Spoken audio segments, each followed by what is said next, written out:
Hello viewers, ഇന്ന് നമ്മളുടെ കൂടെ ഉള്ളത് ഒരു സ്പെഷ്യൽ പേഴ്സൺ ആണ്. അഡ്വക്കേറ്റ് ആണ്. എങ്കിൽ പോലും സ്വന്തം പാഷൻ എന്താണെന്ന് മനസ്സിലാക്കി അതിലേക്ക് തിരിഞ്ഞ പിങ്കി കണ്ണൻ.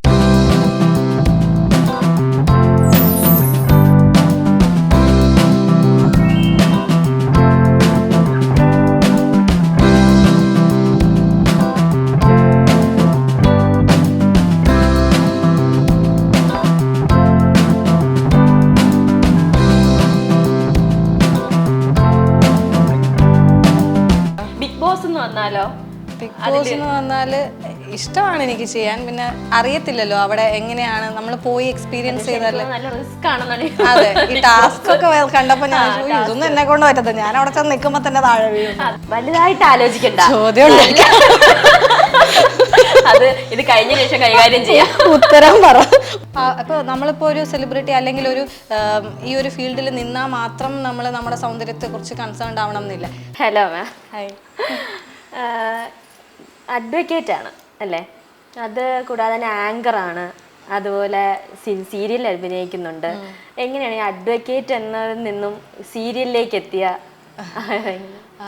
ഞാൻ LLB പഠിച്ചു, അതിനുശേഷം LLM ചെയ്തു. ഇപ്പോൾ ടീച്ചിങ് പ്രൊഫഷനിലേക്ക് പോകാൻ വേണ്ടിയിട്ടായിരുന്നു. കുഞ്ഞിലെ ടീച്ചിങ് ആണ് താല്പര്യം എന്നുള്ളത്. അങ്ങനെ ആയിരുന്നു ഞാൻ നോക്കിയിരുന്നത്. റെഗുലർ പ്രാക്ടീസിങ്ങും കുറവായിരുന്നു. അപ്പം ടീച്ചിങ് പ്രൊഫഷനിലേക്ക് പോകാനായിരുന്നു ഞാൻ വിചാരിച്ചിരുന്നത്. അപ്പോൾ LLM കഴിഞ്ഞ സമയത്ത് ഇമ്മീഡിയറ്റ്ലി അപ്പോൾ ജോലിയും നോക്കുന്നുണ്ടായിരുന്നു. കാരണം അന്ന് നെറ്റൊക്കെ ക്ലിയർ ചെയ്തിട്ടാണ് കോളേജിൽ പഠിപ്പിക്കാൻ കയറേണ്ടത്. അപ്പോൾ ആ സമയത്ത് തന്നെ മറ്റു ജോലികളും നോക്കുന്നുണ്ടായിരുന്നു. അപ്പോൾ എനിക്ക് ലീഗൽ ഓഫീസറായിട്ട് മുത്തൂറ്റ് ഫിൻകോർപ്പിൻ്റെ ഹെഡ് ഓഫീസിൽ ഒരു ജോലി കിട്ടിയായിരുന്നു. അപ്പോൾ ഞാൻ ഒബ്വിയസ്ലി അത് ചൂസ് ചെയ്തു, വർക്ക് ചെയ്തുകൊണ്ടിരിക്കുമായിരുന്നു. ആ സമയത്ത് പാഷൻ ഇതായതുകൊണ്ട് തന്നെ ആഗ്രഹം ഉണ്ടായിരുന്നു ഇങ്ങനത്തെ അഭിനയിക്കുന്നതിനേക്കാളും. ഞാൻ ന്യൂസ് റീഡിങ് ചെയ്തിരുന്നു. ഒരു പ്രഭാതം ന്യൂസ് എന്ന് പറഞ്ഞിട്ടൊരു സാറ്റലൈറ്റ് ചാനലിൽ ന്യൂസ് റീഡിങ് ചെയ്തിരുന്നു. അപ്പം ജേർണലിസം ചെയ്തിട്ടില്ല. അപ്പോൾ ആ ചാനലിൽ വർക്ക് ചെയ്തിട്ടുണ്ടായിരുന്നു. അപ്പോൾ അവിടെ നിന്ന് കിട്ടിയൊരു മോട്ടിവേഷനും കാര്യങ്ങളും കൊണ്ടിട്ട് എനിക്ക് കുറച്ചും കൂടി ഇതിൽ സജീവമായിട്ട് ചെയ്യണം എന്ന് ഉണ്ടായിരുന്നു. അപ്പം അങ്ങനെയാണ് ന്യൂസ് ബേസ്ഡ് പ്രോഗ്രാംസ് ഒക്കെ ആങ്കർ ചെയ്ത് പിന്നെ പക്ക ആങ്കറിങ്ങിലേക്ക് വരികയും ഇപ്പോൾ ഈ ജോലി ചെയ്തു ലീഗൽ ഓഫീസറായിട്ട് വർക്ക് ചെയ്തുകൊണ്ടിരുന്ന സമയത്തായിരുന്നു ഇങ്ങനത്തെ പ്രോഗ്രാംസും ചെയ്തിരുന്നത്. അപ്പം അവിടെ അവരും ഭയങ്കര സപ്പോർട്ടീവായിരുന്നു. പിന്നെ അങ്ങനത്തെ ഇപ്പം ആങ്കറിങ് ഒക്കെ ആകുമ്പോൾ അറിയാമല്ലോ, ഇടയ്ക്ക് പോയി ചെയ്യുന്നത്. ഇപ്പം നിങ്ങൾ പോലെ ഫുൾ ടൈം വർക്കിംഗ് അല്ലായിരുന്നു. പഠിച്ചു ചെയ്യേണ്ട ഒരു സംഭവമല്ല.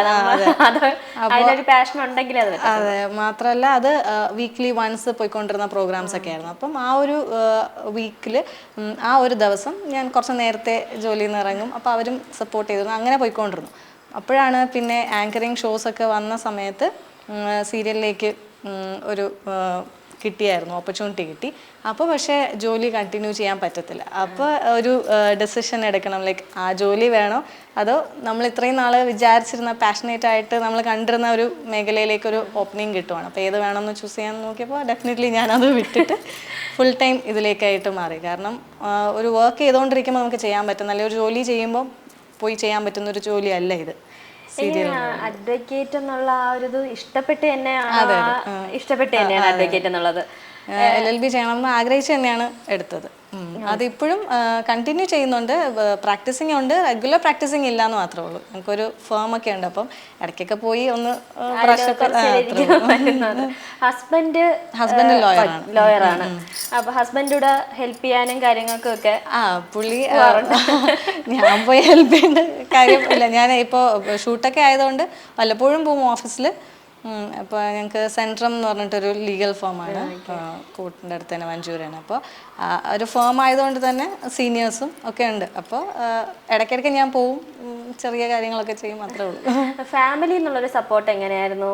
മീൻസ് അഡ്വക്കേറ്റ് ആയിട്ട് ഇത്രയും പഠിച്ചു കഴിഞ്ഞിട്ട് പക്ഷെ പോയതെന്ന് പറയുന്നത് ആങ്കറിങ്ങും അതുപോലെ സീരിയൽ എന്നുള്ള അഭിനയം എന്നുള്ളൊരു കാര്യത്തിലോട്ടാണ് പോയത്. ഫാമിലി എന്നുള്ളത് എങ്ങനെയായിരുന്നു? ഫാമിലി ഇപ്പം എൻ്റെ പേരൻസിനെക്കാളും എനിക്ക് സപ്പോർട്ട് ചെയ്തത് കണ്ണേരനാണ്, ഹസ്ബൻഡാണ്. അപ്പോൾ പുള്ളിയുടെ അപ്പം എനിക്ക് കുഞ്ഞായൊക്കെ ശേഷമാണ് ഞാൻ ഈ അഭിനയത്തിലേക്ക് വരുന്നതും ആങ്കറിങ് ഒക്കെ ചെയ്തിരുന്നെങ്കിലും സജീവമായിട്ട് ഇതിലേക്ക് വരുന്നത് മോനായതിനു ശേഷമാണ്. അപ്പം കുഞ്ഞൊക്കെ ആയി കഴിയുമ്പോൾ അറിയാലോ എത്രത്തോളം റെസ്പോൺസിബിലിറ്റീസ് നമുക്ക് വന്ന് ചേരും എന്നുള്ളത്. അപ്പം ഉറപ്പായും നമ്മുടെ പാർട്ട്ണറിൻ്റെ ഒരു സപ്പോർട്ട് ഇല്ലെങ്കിൽ നമുക്ക് ഡെഫിനറ്റ്ലി ചെയ്യാൻ പറ്റത്തില്ല. അപ്പം ഏട്ടൻ്റെ സപ്പോർട്ടാണ് കൂടുതൽ. വീട്ടിൽ നിന്ന് അങ്ങനെ വലിയ സപ്പോർട്ടല്ല, അവർക്ക് അങ്ങനെ വലിയ താല്പര്യവും ഇല്ല. ഈ അഭിനയം അങ്ങനെ ഇപ്പൊ മിസ് എന്നുള്ളതൊന്നും മിസ്സിസ് ആയപ്പോഴത്തേക്കാണോ ഇതൊക്കെ നേടാൻ പറ്റിയെന്നാണോ, അതോ മിസ്സായിട്ട് ഇരുന്നാൽ തന്നെ ഇതൊക്കെ പറ്റുമായിരുന്നു എന്നുള്ള ഒരു ഡിപ്പെൻസ് ആണ്. ഇപ്പം ബിക്കോസ് എൻ്റെ വീട്ടിലെ രീതികളും ഒക്കെ വെച്ചിട്ട് എനിക്കിപ്പോൾ മിസ്സസ് ആയപ്പോഴാണ് ഞാൻ എന്തൊക്കെയാണ് എനിക്ക് എക്സ്പ്ലോർ ചെയ്യാൻ ആഗ്രഹമുള്ളത് അതെല്ലാം ഞാൻ ചെയ്യുന്നത്. പക്ഷേ ഓരോ സാഹചര്യങ്ങൾ varies from person to person അല്ലേ. അപ്പം എന്നെ സംബന്ധിച്ചിടത്തോളം മിസ്സസ് ആയപ്പോഴാണ് ഞാൻ എക്സ്പ്ലോർ ചെയ്യാൻ തുടങ്ങിയത്, എൻ്റെ ഇഷ്ടങ്ങൾ ചെയ്യാൻ തുടങ്ങിയത്. സീരിയലിൽ കാണുന്ന ഒരു എന്താ പറയാനായിട്ട് വീട്ടമ്മ, വീട്ടിലെ കാര്യങ്ങളൊക്കെ നോക്കുന്നു, വളരെ കഷ്ടപ്പാട്, അങ്ങനത്തെ ഒരു ഇതാണ് മിക്ക എന്താ പറയാ പിങ്കി ഇഷ്ടപ്പെടുന്ന എല്ലാ പ്രേക്ഷകരും കണ്ടോണ്ടിരിക്കുന്ന ആ ഇതാണ്. അപ്പൊ അവരുടെ എല്ലാവരും മനസ്സിലുമുള്ള മിക്കവരും ഈ സീരിയൽ കണ്ടോണ്ടിരിക്കുന്ന അമ്മമാരായിരുന്നാലും ഒക്കെ ചിന്തിക്കും, ആ ഞങ്ങൾക്കും ഇതുപോലെ സീരിയലിൽ കാണുന്നതായിരിക്കും അവരുടെ ഒരു ചിന്ത. ഇതുപോലെ അതാ അവര് കണക്ട് ചെയ്യും മിക്കവരും. എന്തുവാണ് ഹസ്ബൻഡ് ഇങ്ങനെയാണ്, എന്റെ ലൈഫ് ഇങ്ങനെയാണ്, നാളെ അതൊരു ഹസ്ബൻഡ് ഇതുപോലെ ഞങ്ങളെ സപ്പോർട്ട് ചെയ്യുമോ എന്നുള്ളൊരു ഇതൊക്കെ കാണും. അപ്പൊ അതെങ്ങനെയാണ് എന്റെ ഓരോരുത്തരും പറയുന്നുണ്ട്, എന്റെ ഹസ്ബൻഡ് എന്നെ സപ്പോർട്ട് ചെയ്യുന്നില്ല, മുമ്പ് എനിക്ക് എന്തോ ചെയ്യാമായിരുന്നു പക്ഷെ കല്യാണം കഴിഞ്ഞിട്ട് ചെയ്യുന്നില്ല എന്നൊക്കെ ഉള്ളവർ പറയുന്നുണ്ട്. അതെങ്ങനെയാണ് ഒരു അഡ്വക്കേറ്റ് എന്ന നിലയിലും അതുപോലെ ഒരു സീരിയൽ ആക്ടേഴ്സ് എന്ന നിലയിലും എങ്ങനെയാണ് അതിനെ കാണുന്നത്? അത് ഞാൻ പറഞ്ഞ പോലെ വ്യക്തികളിൽ നിന്ന് അത് ഡിഫറൻഷിയേറ്റ് ചെയ്ത് differs from person to person, ഓരോരുത്തരുടെ പെർസ്പെക്റ്റീവാണ്. ഇപ്പോൾ എന്താണ് ഇപ്പോഴത്തെ ജനറേഷനിൽ ഇപ്പം ആൺകുട്ടികളാണെങ്കിലും പെൺകുട്ടികളാണെങ്കിലും പരസ്പരം ഒരു സ്പേസ് കൊടുത്തുകൊണ്ട് തന്നെയാണ് ഒരു റിലേഷൻഷിപ്പിൽ അവർ പോകുന്നതും. അതിനിപ്പോൾ ഒരു വിവാഹ ജീവിതത്തിലേക്ക് വന്നാലും അവർ അങ്ങോട്ടും ഇങ്ങോട്ടും ഒരു സ്പേസ് കൊടുത്തിട്ട് തന്നെയായിരിക്കും പോകുന്നത്. അപ്പം നമുക്ക് നമ്മുടെ ജനറേഷൻ, അതിൻ്റെ മീൻസ് ഞാൻ ഉദ്ദേശിച്ച എൻ്റെ ജനറേഷൻ, അതിൻ്റെ പ്രീവിയസ് ഒക്കെ ഉണ്ടാകുന്നവർക്ക് ഈ പറയുന്ന പോലെ അവർക്ക് ഫ്രീഡം ആരിൽ നിന്നോ കിട്ടണം എന്നുള്ളൊരു കാഴ്ചപ്പാടിലാണ് നമ്മൾ. അതായത് എൻ്റെ ഹസ്ബൻഡ് അനുവദിച്ചാൽ മാത്രം എനിക്ക് ചെയ്യാൻ പറ്റും, ആഫ്റ്റർ മാരേജ്.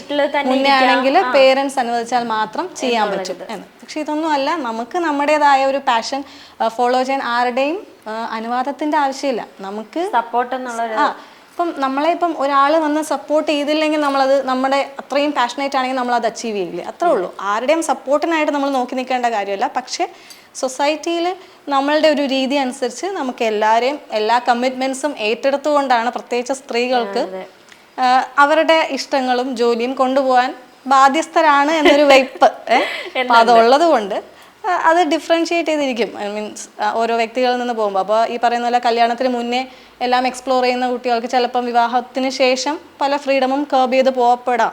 പക്ഷെ ഇന്നത്തെ ജനറേഷൻ അധികവും അങ്ങനെ നിന്ന് കൊടുക്കാറുമില്ല, അത് നിന്ന് കൊടുക്കേണ്ട ആവശ്യമില്ല. ഇപ്പം ആൺകുട്ടികൾ അവരുടെ ഇഷ്ടപ്പെട്ട മേഖലയിലേക്ക് പോകുന്നതിന് ഒരിക്കലും ഭാര്യ അനുവദിക്കുന്നില്ല എന്ന് പറഞ്ഞിട്ട് ഭർത്താവ് വീട്ടിൽ ഇരിക്കാറില്ല. ഇല്ല.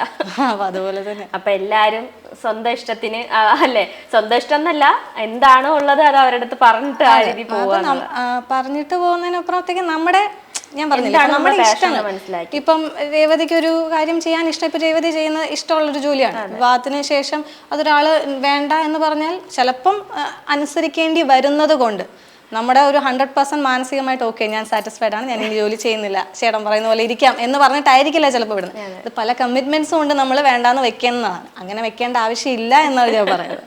ഫോക്കസ്ഡ് ആവും. ഇപ്പൊ എല്ലാവരും കരിയർ ഫോക്കസ്ഡ് ആണ്. ടു ആൻ എക്സ്റ്റെൻറ്റ് നമ്മൾ ഫാമിലി എല്ലാം കൺസിഡർ ചെയ്തുകൊണ്ട് പോകണം. അതിപ്പോൾ ആൺകുട്ടികളാണെങ്കിലും ഇപ്പോൾ അവരിപ്പോൾ ജോലിക്ക് പോകുന്നെങ്കിൽ ഹസ്ബൻഡ് ആണെങ്കിൽ ഞാൻ പറഞ്ഞില്ലേ എന്നെ സപ്പോർട്ട് ചെയ്യുന്നുണ്ട്, പുള്ളി വന്നിട്ട് കുഞ്ഞിൻ്റെ ഞാൻ ചെയ്യുന്ന പോലെ തന്നെ അവൻ്റെ എല്ലാ കാര്യങ്ങളും ചെയ്യുന്നുണ്ട്. അപ്പോൾ ഈക്വൽ ആണ്. അത് ആരും ഇങ്ങനെ ഒരു എന്താ പറയുന്ന ഈ പറയുന്ന പോലെ സമത്വം അങ്ങനെയൊന്നും പറഞ്ഞ് വീട്ടിൽ അങ്ങനെ ചെയ്യുന്ന കാര്യമല്ല. അത് ഫ്രം ദ ഹാർട്ട് വരുന്ന ഒരു കാര്യമാണ്. അപ്പോൾ നമ്മൾ രണ്ടുപേരും ഒരു ഫാമിലി ആയിട്ട് പോകുമ്പോൾ അവൾ വന്ന് ടയർഡായിട്ടിരിക്കുകയാണ്, അപ്പോൾ കുറച്ച് ഞാൻ ഹെൽപ്പ് ചെയ്യണമെന്ന് പുള്ളിക്ക് തോന്നി ചെയ്യുന്നതും അപ്പം എനിക്ക് തോന്നും അല്ല ഏട്ടൻ ഇത്ര നേരം ഇല്ലായിരുന്നു, അപ്പം എന്താണോ ഓക്കെ ആണോ എന്ന് ചോദിക്കും. അങ്ങനെ ഒരു മ്യൂച്വൽ ഇതിൽ പോകുന്നതാണ്. അതൊരിക്കലും നമ്മൾ ഈ ഒരു ഡെഫിനിഷൻ പറഞ്ഞു വെച്ച് ഒരിക്കലും ഒരു റിലേഷൻഷിപ്പും അങ്ങനെ വർക്ക്ഔട്ട് ആവില്ല. അതുപോലെ ഈ ഫുൾ എനിക്ക് തോന്നുന്നു ഫുൾ സപ്പോർട്ടായിട്ട് പറഞ്ഞ കണ്ണേട്ടൻ, എങ്ങനെയാണ് കണ്ണേട്ടനെ കിട്ടിയത്, കണ്ടത്? അറേഞ്ച് മാരേജ് ആണോ ലവ് മാരേജ് ആണോ? ആദ്യം ആരാ പറഞ്ഞത്? കണ്ണേട്ടൻ തന്നെയാണ്. ഞങ്ങൾ അക്കാഡമിയിൽ ലോ അക്കാഡമിയിലാണ് LLB +2 കഴിഞ്ഞിട്ട് 5 ഇയർ കോഴ്സ് ചെയ്താണ് LLB ലോ അക്കാഡമിയിൽ. അപ്പൊ അവിടെ വെച്ചിട്ടാണ് കണ്ടത്. അപ്പൊ തന്നെ പറഞ്ഞു വെച്ചാൽ പുള്ളി വന്നിട്ട് അങ്ങനെ പ്രപ്പോസലായിട്ട് ലൈക്ക് ഐ ലവ് യു അങ്ങനെയല്ല, ഇഷ്ടമാണെന്ന് പറഞ്ഞു. അപ്പൊ തന്നെ ഞാൻ അപ്പൊ ഓക്കെ നേരത്തെ പറഞ്ഞു. ഇഷ്ടമുണ്ടായിരുന്നു. ഇഷ്ടമുണ്ടായിരുന്നില്ല. ഞങ്ങൾ മുന്നേ അറിയാമായിരുന്നു, ലൈക്ക് ഇതിന് വേണ്ടിയിട്ടൊരു ഇതിന്റെ എൻട്രൻസിന്റെ കോച്ചിങ്ങിന് വേണ്ടിയിട്ട് ഞാനൊരു സ്ഥലത്ത് ഇപ്പൊ പറയുന്നതിന് വെയിറ്റ് ചെയ്തിരുന്ന പോലെ ഇപ്പൊ പറയട്ടെ. അപ്പൊ അല്ല, ഞാൻ +2 വരെ ഒരു ഗേൾസ് സ്കൂളിലാണ് പഠിച്ചത്. അപ്പൊ ഞങ്ങൾക്ക് അങ്ങനെ ഒരു മിക്സഡിൽ പഠിച്ചിട്ടുള്ള ഒരു എക്സ്പീരിയൻസ് ഒന്നുമില്ല. ആദ്യത്തെ എക്സ്പീരിയൻസ് അപ്പൊ തന്നെ പിന്നെ ഒന്നും നോക്കിയില്ല. കെട്ടാനൊക്കെ ഒത്തിരി ബുദ്ധിമുട്ടായിരുന്നു. മീൻസ് വീട്ടിലൊക്കെ നല്ല പ്രശ്നങ്ങളായിരുന്നു. പിന്നെ കൺവിൻസ് ചെയ്തു, ഇതേ കെട്ടോളൂ, ഞാൻ കല്യാണം കഴിക്കില്ല. അതെ, അങ്ങനെ പറഞ്ഞു. കാരണം വേറെ ഒന്നും നോക്കണ്ട. അപ്പൊ വീട്ടുകാരെ ഇടയ്ക്ക് പിന്നെ അറിയാലോ, അവർക്കും അവരുടേതായ ഒരു പ്രശ്നമാണ്. പ്രത്യേകിച്ച് ഞാൻ അഡ്വക്കേറ്റ് ആവാനാണ് അല്ലെ വക്കീലാവാനാണ് താല്പര്യം എന്ന് പറഞ്ഞപ്പോൾ അവർക്ക് ആ പ്രൊഫഷൻ ഞാൻ ചൂസ് ചെയ്യുന്നതിനോടും താല്പര്യം ഉണ്ടായിരുന്നില്ല. അപ്പൊ ഞാൻ എന്നിട്ട് എൻ്റെ ഒരു പാർട്ട്ണറിനെ കണ്ടുപിടിച്ചോണ്ട് വന്നത് അഡ്വക്കേറ്റ് ആണെന്ന് പറഞ്ഞാൽ അവർക്ക് ചിന്തിക്കാനേ പറ്റുന്നുണ്ടായിരുന്നില്ല. വേണ്ട, ശരിയാവത്തില്ല, അത് ഇതെന്നൊക്കെ പറഞ്ഞിട്ട് അവർക്ക് വേറൊരു രീതിയും കാര്യങ്ങളൊക്കെ ആയിരുന്നു. അപ്പം ഉറപ്പായും അല്ലാതെ വേറെയൊക്കെയാണ് കുറച്ച് ഈ നമ്മുടെ ജോലിയുടെ ഒരു ബുദ്ധിമുട്ടെന്ന് വെച്ചാൽ ഇനീഷ്യൽ സ്റ്റേജിൽ ഫിനാൻഷ്യലി നമ്മൾ സെറ്റ് ആവാൻ ഭയങ്കര ബുദ്ധിമുട്ടാണ്. ഇയേഴ്സ് ഓഫ് പ്രാക്ടീസ് ആണ് ദാറ്റ് കൗണ്ട്സ്. അത് അങ്ങനെ നമ്മൾ എത്ര വർഷം നമ്മൾ അത് ഇതിൽ നിൽക്കുന്നോ അപ്പോഴാണ് നമുക്ക് ഒന്ന് സ്റ്റേബിൾ ആവാൻ പറ്റുന്നത്. ഫിനാൻഷ്യലി ആണെങ്കിലും നമ്മൾ ഈ കേസ് പഠിക്കുന്ന രീതിയിലാണെങ്കിലും കേസ് കിട്ടുന്നതിലാണെങ്കിലും എല്ലാം. അപ്പോൾ ഇതിൻ്റെ ഒരു മോശം വശമുണ്ടല്ലോ. എല്ലാ തൊഴിലും അങ്ങനെ തന്നെയാണ്. എക്സ്പീരിയൻസ്ഡ് ആവുമ്പോഴാണ് നമ്മൾ പെയ്ഡ് ആവുന്നത്, ഹൈലി പെയ്ഡ് ആവുന്നത്. പക്ഷെ ഇവിടെ എക്സ്പീരിയൻസ്ഡ് ആവുമ്പോഴാണ് നമ്മൾ പെയ്ഡ് ആവുന്നത്. അല്ലെങ്കിൽ നമ്മളിപ്പോൾ ഒരു ഓഫീസിൽ ജൂനിയറായിട്ട് നിൽക്കുമ്പോഴും കിട്ടും, പെയ്ഡാണ്, പക്ഷെ വെരി അണ്ടർ പെയ്ഡ്, വളരെ ചെറിയൊരു വരുമാനമുണ്ട്. അപ്പം ഒരു ഫാമിലി ആയിട്ട് സെറ്റ് ചെയ്ത് പോകുമ്പോൾ അതിൻ്റെതായ ഒരുപാട് ബുദ്ധിമുട്ടായിരുന്നു. കൊണ്ടുവന്നപ്പോൾ അവർക്കും അതായിരുന്നു ബുദ്ധിമുട്ട്. പക്ഷെ ഞങ്ങൾക്കും അങ്ങനെ കുറേ സ്ട്രഗിൾ ചെയ്തിട്ട് തന്നെയാണ്. കാരണം ഞങ്ങൾ രണ്ടുപേരും ഒരേ വർഷം പഠിച്ചിറങ്ങി. ഞങ്ങൾ രണ്ടുപേരും ഇപ്പം ആ സമയത്ത് ഞാനും ചെറിയ ഈ പറഞ്ഞില്ലേ ജോലിയും കാര്യങ്ങളും പാട്ടം പ്രാക്ടീസ്. ആ ടൈമിലുണ്ടായിരുന്നോ ഈ ആങ്കറിങ്ങും കാര്യങ്ങളും? ഇല്ല, കല്യാണം കഴിഞ്ഞിട്ട് ഞാൻ ഈ മുത്തൂറ്റിൽ വർക്ക് ചെയ്തുകൊണ്ടിരുന്ന സമയത്താണ് ഇത് വന്നത്. അപ്പോൾ ഞാൻ അവിടെ ഒരു ജോലി ചെയ്യുന്നു, ഏട്ടൻ പ്രാക്ടീസ് ചെയ്യുന്നു. അപ്പം ഇനീഷ്യലി ഞങ്ങൾക്ക് പോകാൻ ഭയങ്കര ബുദ്ധിമുട്ട്. പിന്നെ അറേഞ്ച്ഡ് ആയിട്ടാണ് നടത്തി തന്നത്, വീട്ടുകാരത് ചേർന്നിട്ട് തന്നെയാണ് കല്യാണം നടത്തിയത്. പക്ഷെ എന്നാലും ഞങ്ങൾക്കൊരു ഇതുണ്ടായിരുന്നു, അവരെ ഡിപ്പെൻഡ് ചെയ്യാതെ നിൽക്കണം. കാരണം ഇതുകൊണ്ട് നിങ്ങൾ രക്ഷപ്പെടാൻ പോകുന്നില്ല എന്ന് പറഞ്ഞപ്പോൾ ഞങ്ങൾക്ക് ഡെഫിനറ്റ്ലി അല്ല, രക്ഷപ്പെട്ട് കാണിക്കണം എന്നുള്ളൊരു ഇതുകൊണ്ടോ ഞങ്ങൾ ആരെയും ഡിപ്പെൻഡ് ചെയ്യേണ്ടെന്ന് വിചാരിച്ച്. അപ്പോൾ ആ ഇനീഷ്യൽ സ്റ്റേജിലൊക്കെ നല്ല സ്ട്രഗിൾ ഉണ്ടായിരുന്നു. പിന്നെ ഓക്കെ ആയി. അതുപോലെ എന്താണ് ഇപ്പം ഒരാളെ നമുക്ക് ഇഷ്ടം എന്ന് പറയുമ്പോഴത്തേക്കും എന്തെങ്കിലും ഒരു കാരണം കാണുമല്ലോ. എനിക്ക് ഇതുകൊണ്ടാണ് ഇഷ്ടം. എന്താണ് കണ്ണേട്ടിൽ പെട്ടെന്നൊരു ഇഷ്ടം തോന്നാനായിട്ടൊരു? കണ്ണേട്ടൻ ഭയങ്കര ജെന്യുവിൻ ആണ്. ഭയങ്കര എന്താണ് ഇപ്പം കാണിക്കാൻ വേണ്ടിയിട്ട് അങ്ങനെ വലിയ എക്സ്പ്രസീവ് അല്ല ഒന്നാമത്തെ. പക്ഷേ എക്സ്പ്രസീവ് ആവുന്നതാണ് എനിക്കിഷ്ടം. പക്ഷെ ടു ആൻ എക്സ്റ്റെൻറ്റ് പുള്ളി ഭയങ്കര ജെന്യുവിൻ ആണ് എല്ലാം. പിന്നെ ഭയങ്കര കെയറിങ് ഒക്കെ എന്ന് വെച്ചാൽ ആ സമയത്ത് പ്രപ്പോസ് ചെയ്യുന്ന സമയത്ത് കെയറിങ്ങും ഒക്കെ ആണല്ലോ, ഭയങ്കര ഇതാ. അപ്പം നമ്മൾ എന്തോ ഇതാണോ ലൈഫ് ലോങ് എന്നൊക്കെ പറഞ്ഞിട്ട്. അപ്പോൾ ഫസ്റ്റ് ഇപ്പം കല്യാണത്തിന് മുമ്പ് കോളേജ് ടൈമിനൊക്കെ ഇപ്പം നിങ്ങൾ തമ്മിൽ ഇപ്പം പ്രപ്പോസൽ പറഞ്ഞതിന് ശേഷം ആ ടൈമിനൊരു ഓണം അതൊക്കെ എങ്ങനെയായിരുന്നു? അത് ഓണം ആ സമയമൊക്കെ ആകുമ്പോഴത്തേക്കും കോളേജിലൊരു ഇതുണ്ടാവുമല്ലോ, ഓണപരിപാടികളൊക്കെ ഉണ്ടാവും. ഫസ്റ്റ് ആയിട്ട് പ്രപ്പോസ് ചെയ്ത ആ ഒരു ടൈമൊക്കെ ആകുമ്പോഴത്തേക്കും ഓണം സ്പെഷ്യൽ ആയിരിക്കും. ആ ടൈം എങ്ങനെയായിരുന്നു ഓണം? കോളേജിലെ പ്രോഗ്രാമിലൊക്കെ അങ്ങനെ ഭയങ്കര സജീവമായിട്ടൊന്നും ഞാൻ പങ്കെടുക്കാറില്ല. പുള്ളി പൊളിറ്റിക്സിലൊക്കെ നിൽക്കുന്നതുകൊണ്ട് തന്നെ ചേട്ടൻ അത്യാവശ്യം എല്ലാത്തിലും ഇൻവോൾവ് ചെയ്യാറുണ്ട്. അപ്പോൾ ആ സമയത്ത് പിന്നെ ഞങ്ങളുടെ ഒരു കോളേജിൻ്റെ ഒരു ടൈമിംഗ് എന്ന് പറഞ്ഞാൽ 9 to 1 PM ആണ്, രാവിലത്തെ ഒരു ടൈമിംഗ് ആണ്. അപ്പോൾ ആ സമയം കഴിഞ്ഞാൽ പിന്നെ കോളേജിൽ നിൽക്കാൻ പറ്റും. പക്ഷെ ഞങ്ങളുടെ ഈ പ്രശ്നം വീട്ടിൽ അറിയാവുന്നതുകൊണ്ട് എനിക്ക് അത്ര വലിയ ഫ്രീഡം ഇല്ല, അപ്പോൾ അത്ര നിൽക്കാൻ പറ്റത്തൊന്നുമില്ല. അപ്പോൾ കോളേജിൽ വന്ന് കാണുന്നതും സംസാരിക്കുന്നതും വളരെ കുറവാണ്. കുറച്ച് കിട്ടുന്ന ടൈമിൽ ഞങ്ങൾ സംസാരിക്കും. പിന്നെ ഇതുപോലത്തെ പ്രോഗ്രാംസ് ഒക്കെ വരുമ്പോൾ കുറച്ചും കൂടി നമുക്ക് ഒരുമിച്ചിരിക്കാനൊക്കെ കുറച്ച് സമയം കിട്ടും, അതാണ് സന്തോഷം. പിന്നെ ഓണസദ്യ അങ്ങനെയൊക്കെ, അല്ലാതെ സ്പെഷ്യലായിട്ട് പൂക്കളം ഇടുന്നതും ഒക്കെ.